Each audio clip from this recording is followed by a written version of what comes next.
But when instead of like an alternative plan of attack is described, or instead of being honest about what they feel like their political limitations are or how they've been threatened, or instead of just staying silent, there's misdirection. Oh, we got to save our political capital for the fight for 15. What does political capital mean? Hello, and welcome to Lot 49 TV.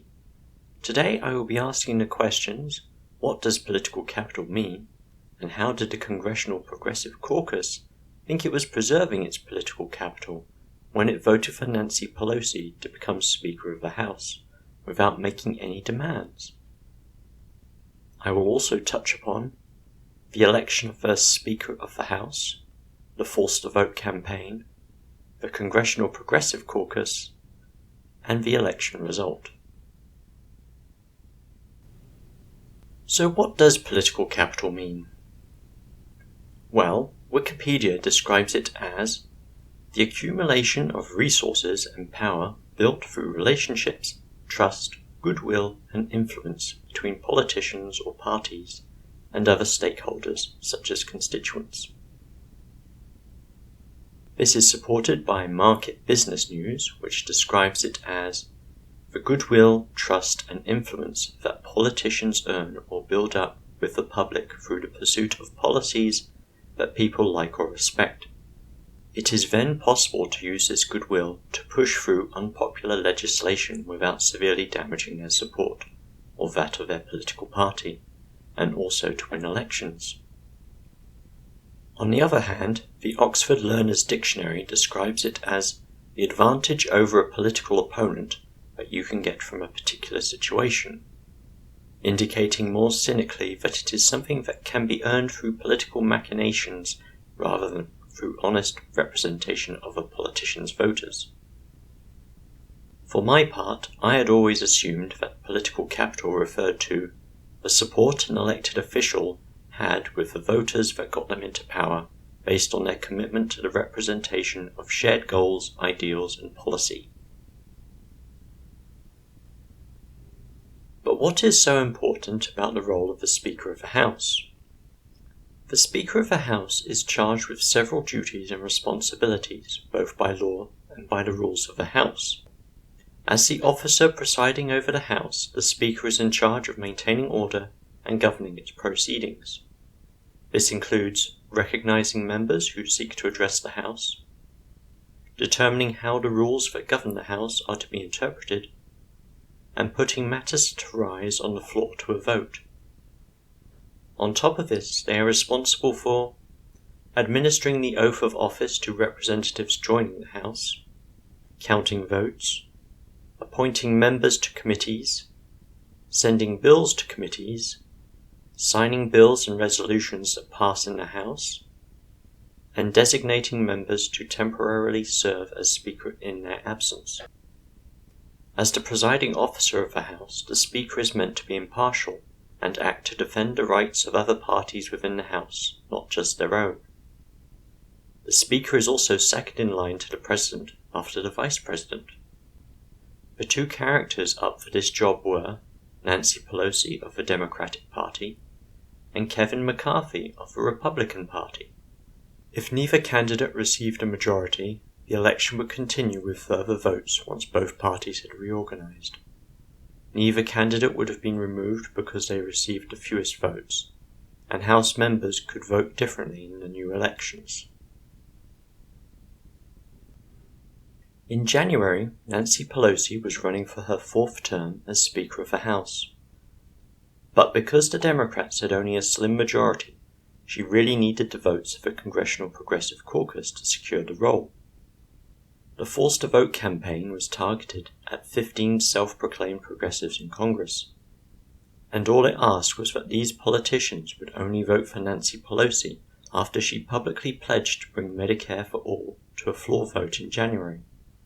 As the campaign pointed out, the floor vote was the bare minimum that the Congressional Progressive Caucus should demand in exchange for their support. When questioned at the time about the possibility of bringing such a vote to the floor, Pelosi turned the idea down. As the Forced to Vote campaign pointed out, The voters who sent the Congressional Progressive Caucus to the House did so with the understanding that these politicians would fight for policies that included Medicare for all.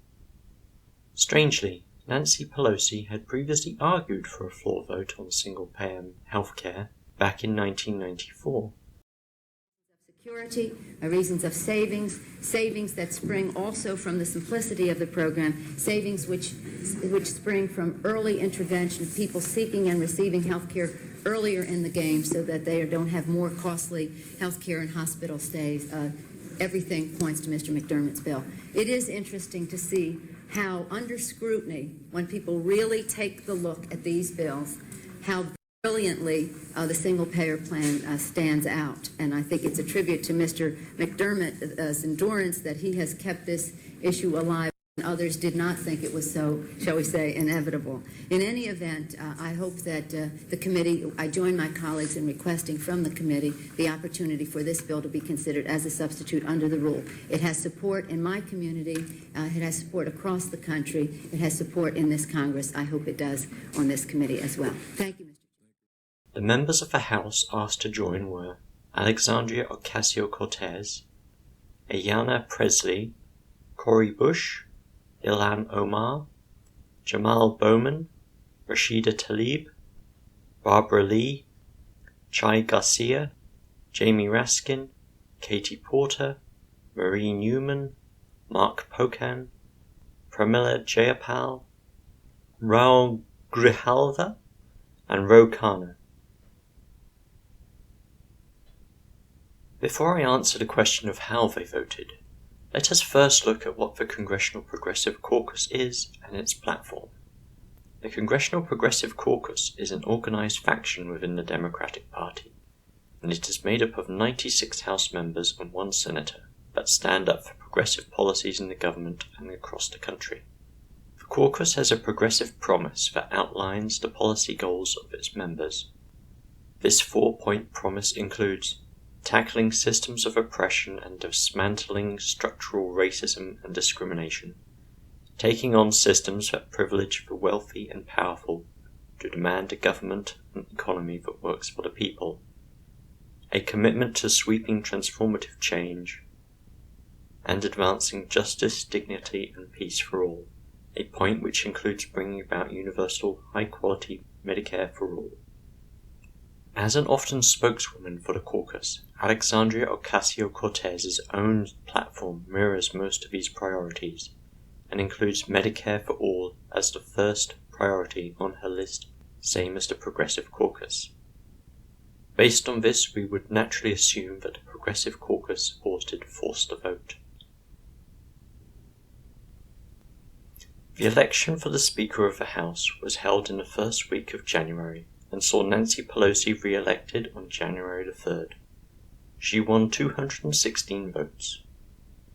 A total of 5 Democrats did not vote for her. They were Jared Golden, Connor Lamb, Mickey Sherrill, Eliza Slotkin, and Abigail Spanberger. None of these Democrats are members of the Congressional Progressive Caucus. All 209 Republican representatives voted for the House Minority Leader, Kevin McCarthy. The Congressional Progressive Caucus made no demands of Nancy Pelosi in exchange for their support. All their power over this vote was wasted. Any excuse made that by not voting for Pelosi, they would have handed the election to the Republican Kevin McCarthy are nonsensical. As I have previously highlighted, the Speaker of the House has to be elected by a majority, and the Republicans did not have that. Both the Democrat and the Republican candidates would have had to have reorganized their support before a second vote for the Speaker of the House.